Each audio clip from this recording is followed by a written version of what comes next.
huwag maging balat sibuyas. Yan po yung mga binitawang salita ni Senator Idol Robin Padilla kay Auntie Claire.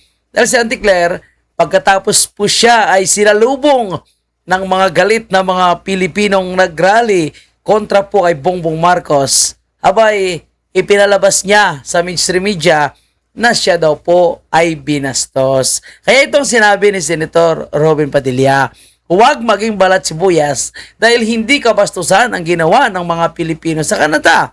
Sabi pa ni Senator Robin Padilla nga, bahagi ito ng kanilang karapatan para magpahayag ng saloobin. Pinili natin ang trabahong ito, kaya tanggapin natin lahat ang pang-aalipusta dahil ang bayan ay ibiningit na natin sa kawalan. Yan po ang sinabi ni Senator Robin Padilla. Which is totoo naman. Diba? Sabihin mo na binastos ka, kinuyog ka. Sino bang dahilan kung bakit kinuyog ka, di ba? Kayo rin naman Dahil nakita ng mga Pilipino kung paano nyo pinoprotektahan ang mga magnanakaw. Nakita ng mga Pilipino na kahit kasalanan nyo na ay ipapahid nyo pa sa nakaraang administrasyon. At syempre, yung talamak na korupsyon, droga at krimen at kawalan po ng patas na hustisya o tinawag na injustice, panggigipit sa nakaraang administrasyon, panggigipit sa mga taong nagsasalita against corruption. So, inipon niya ng mga OFW sa Canada at yan ay ibinultsak lahat kay Auntie Claire. Kaya nga naman si Auntie Claire, feeling biktima ngayon. So, siya daw po ay binastos. Para sa akin, tama lang yun. Kasi nga, ibinalik lang sa kanya yung kanyang pagiging bastos, mga kababayan. Ito ang video na sinasabi niya na siya daw po ay binastos, mga kababayan natin. Shame on you, Yan, ha? Claire, anti-Claire. Ganyan. Shame on you, anti-Claire, anti-Claire. Please, please bring the money to the Filipino people. We have a big flood control projects come right now. Harmless, we just want to let them know what we feel. Because it's Kita niyo mga kababayan natin na si Auntie Claire lumapit sa mga pulis, nagsumbong. Pero syempre, trabaho din ng mga pulis na bigyan ng protection itong si Auntie Claire. Pero yung mga pulis, syempre, alam nila yung corruption na nangyayari sa ating bansa. Hindi sila ganon ka nagpanik. At alam din ng mga Canadian police na yung mga Pilipino ay hindi po marhas. he keeps on lying. He keeps on lying. You should lie. We're not harassing you. Come on. No, we are not violent. We're just. So we want to let you know that like you are allowed to protest, but yelling at her, following her around. He's scared. Okay. Takot na takot si Auntie Claire, mga kababayan natin, no? Nagtago po sa likod ng mga malalaking pulis. Mantakin niyo mga kababayan natin, ha? Kung ikaw ay isang matino kang opisyal ng gobyerno, kung ikaw ay maganda ang iyong ginawa sa Pilipinas, sa mga Pilipino, palagay mo, pagpupunta ka sa mga bansang dayuhan, ikaw ay gaganituhin? Sasalubungin ka kaya ng mga ganitong klaseng kilos protesta? Hindi po. Bakit kay BP Sara? Napakaganda ang pag-welcome ng mga Pilipino. Sinasalubong pero hindi kinukuyog, hindi binabastos. Kasi nga maganda yung kanyang ginagawa. Kay dating Presidente Rodrigo Roa Duterte, yung mga nagrarally noon is mga komunista lang. Mga komunista, anti-gobyerno, mga makakaliwa, anti-Duterte. Ngayon po, diba? Hindi lang po itong mga komunista, kundi mga ordinaryong Pilipino na ang talagang gumagawa ng kilos protesta para sabihin sa gobyerno na magnanakaw kayo at mag-resign si Bongbong Marcos. Kasi nga, punong-puno na sa galit ang mga tao kahit saang bansa po, mga kababayan po natin. Kung maalala nyo sa Japan, yan din po ang ginawa kay Bongbong Marcos. Sa Amerika, ganyan din ang ginawa kay Bongbong Marcos. Hindi po mga komunista, kundi mga ordinaryong Pilipino na talagang naipon na yung galit. Bakit kay BP Sara, ang ganda ng welcome? Masaya. Walang galit. No? Kay Tate Digong, walang galit, masaya. O bakit kay Bongbong Marcos at sa kanyang mga kasamahan na naglalakwatsa lamang? Bakit ganito? Galit yung nag-welcome. Kasi nga, wala silang ginagawa sa ating bansa. So yung mga OFW, apektado rin yan. Kasi nga, nagpapadala sila at yung pamilya nila nagsusumbong din sa kanila kung gaano kahirap yung mga nangyayari sa ating bansa. Right. Yeah. We just have enough. Yeah. It's too corrupt. Too corrupt government and Stealing the money of the Filipino taxpayer. And she's a spokesperson. Italaya! Sinungaling! Sinungaling! Sinungaling! Totoo yan, sinungaling yan. She's enabling the massive corruption in the Philippines. Correct. Yes! Yes! Sumbong siya sa pulis, oh. Shame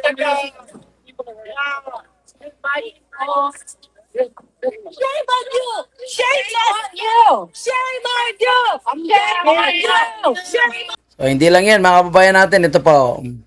Actually, gumagawa sana kami ng reels para dito sa event na kung saan bumisita ang ating Pangulo sa Canada. So, ito yung rason, no? Gumawa daw sila ng reels. Wow! Pumunta ng Canada, gumawa lang ng reels. Si Claire Castro gumawa lang daw ng reels. Gumagawa sana kami ng reels para dito sa event na kung saan bumisita ang ating Pangulo sa Canada. So, gumagawa kami ng reels, tapos may lumapit sa amin na Pilipino. So, ngumiti ako, tinanong niya ako si Lucy Claire, sabi ko, yes. At doon, sinasabi niya na, sumigaw na siya, you ask your president to resign. So, kinuyog na kami sa Nagsumbong sa mainstream media. Eh, pagtitingnan natin ng mga nasa comment section, imbis po na siya ay protektahan o suportahan, eh puro pa tumawa. At parang sinasabi pa ng ating mga kababayan na tama lang ang ginawa sa inyo at sa kay Bongbong Marcos. Ganyan kagalit ang taong bayan. No? So ngayon sasabihin nyo na mataas na yung rating si Bongbong Marcos. Sasabihin nyo na mataas ng ating ekonomiya dahil nakaangat na yung level natin sa medium middle class. Ganun ba yun? samantalang, kung tutusin, kami nagtatrabaho. Wow. Hindi bakasyon dito. We're doing Ano tinatrabaho nyo? Eh bakit reels lang kayo? Hindi kayo nagbabakasyon. Ha? Saan ang ginagawa nyo dyan? Nandiyan kayo actually. O sabihin natin hindi kayo magbabakasyon kasi mangungutang na naman kayo para sa nanakawin nyo. Kasi wala na namang pera ang gobyerno natin. At ang dami-dami nyo eh. Bakit kailangan maraming sasama? we're just doing our job, pero nahinto yun. Hindi na kami nakapagtapos ng aming pag-shoot ng reels dahil nga Bakit kasi may shoot-shoot pa kasi? Dami nyo kasing kaartihan. At alam nyo maraming Pilipino, yung galit at nagrarally sa labas, lumapit ka pa. Sinusubukan mo talaga kung kaya mo yung galit ng mga Pilipino. O ngayon, iyak-iyak ka, sumbong-sumbong ka sa mainstream media, mga bayaran din. may mga Pilipino ganito yung ugali. Pero hindi ko alam kung saan sila grupo, pero Wow, hindi ko alam kung ano silang grupo. Oh. Pero tingnan mo ha, sinasabi niya mga kababayan po na, hindi niya daw alam kung sa anong grupo sila. Pero tingnan mo kung sino yung kanyang pinaparinggan. yung naratibo nila, yung tipong BBM resign. Oh, yan naman talaga. Anong gagawin natin? Wala namang ginagawang matino. BBM resign. Naratibo nila ay maleta. Ay, totoo naman talaga. Nagkaroon naman ng delivery ng mali-maleta. Yung naratibo nila magnanakaw. Ay, totoo naman din. Di ba? Magnanakaw naman talaga yung amo mo at ang kanyang kalyado. Ikaw, baka kasabot ka na sa pagnanakaw. Ano pa? So, at sinabihan ako na pangit. Oh, pangit ka naman talaga. Pangit sa labas, pangit sa loob. Ano pa? Sabi at sinungaling. So, nung sinabi nilang pangit daw ako, feeling ko sila yung sinungaling. O feeling mo maganda ka. Kung gaano ka pangit sa labas, ganoon din naman sa loob. Diba? Make up lang naman yung nagpapaganda sa'yo, hayop ka. So, may mga ganyan tao. ano mo, Tingnan mo kung sino yung, hindi niya daw alam yung grupo, pero may mga pinaparinggan. freedom of expression tayo, pero hindi naman kailangan maging bastos. Yan ang sinasabi ko. Kasi, binabalik sa'yo ng mga Pilipino sa Canada kung gaano ka kabastos. Yung mga yan, nakikita din naman kung paano ka bumirada. Nakikita din naman kung paano ka magpakalat ng kasinungalingan. Nakikita din naman ng mga kababayan nating OFW kung paano nyo pinapasa sa nakarang administrasyon yung mga kapalpakan ng amo mong si Bongbong Marcos. Wala na nga ginagawa. Tapos mayroon ka pang mga naka-ready pa na mga parang naka-print. No? Para ma-justify mo ang iyong paninisi sa nakarang administrasyon. So nakikita ng mga Pilipino yan. Ayan nagkabastusan. Kung paano nyo binabastos ang Vice Presidente. Kung paano nyo binabastos yung oposisyon na nagsasalita lamang ng katotohanan. O di ba yan ay pambabastos kung tawagin mong basurero yung mga dating sundalo na nakikipaglaban para sa bansa. Yan, pambabastos yan. Tawagin mong tsake yung ang Vice Presidente. Yan ba ay hindi pambabastos? Pambabastos yan. Ano kayo, hindi naman ganyan na ugali ng mga Pilipino eh. How did you feel about that, Yusek? Did you feel threatened at any point? At that time, dalawa lang kasi kami, ni Director Robert Sol. Kasi nga, siya yung kumukuha sa akin. Siya yung kumaga, sa kanya hawak yung camera. So, threatened. Siguro, in a way, kasi dalawa lang kami. Hindi ko alam kung mananakit sila or what. Kasi parang, siguro yung grupo naman nila, parang kung sino man yung idolo nila. O, di ba? Tapos sabihin mo, hindi ka bastos, binastos ka. Ay, tingnan mo yung dawin ng pananalita mo. Ba? Parang sanay sa bayolente. Yung pagiging bayolente. So, syempre hindi namin alam. Buti na lang, thank God, na pagtawid kasi namin, hindi namin alam na may mga police officers. So, grabe, no? Talagang nanginginig si Claire Castro. Pero yung mga police, nagpa-picture pa sa ating mga kababayan. At sinasabi na ito yung the best daw na mga nagrarally. Sinabi pa yung mga Pilipino. Dahil yung mga police natuwa doon sa sinisigaw nila. Kasi ibig sabihin, alam naman kasi ng buong mundo kung gaano ka-demonyo itong si Bongbong Marcos. Kung gaano ka magnanakaw itong pamilya mismo ni Bongbong Marcos. So, hindi naman yan lingid sa kanilang kaalaman. Kung ang Prime Minister, syempre, pakisamahan niya yan. Dahil bisita niya. Pero palagay mo, hindi alam ng Prime Minister kung anong klaseng presidente si Bongbong Marcos. Ang pagpapakulong niya kay President Duterte sa dahig. Yung talamak na korupsyon na wala pa rin nakukulong. At hindi lang po yan, yung pagpapa-impeach sa nagpapanalo sa kanya. Ganun yun, mga kabayan natin. Hindi nila maloko ang taong bayan. Balikan natin ha, kung paano siya talaga binakpakan. Tingnan nyo to. Still waiting for accountability for the flood control corruption.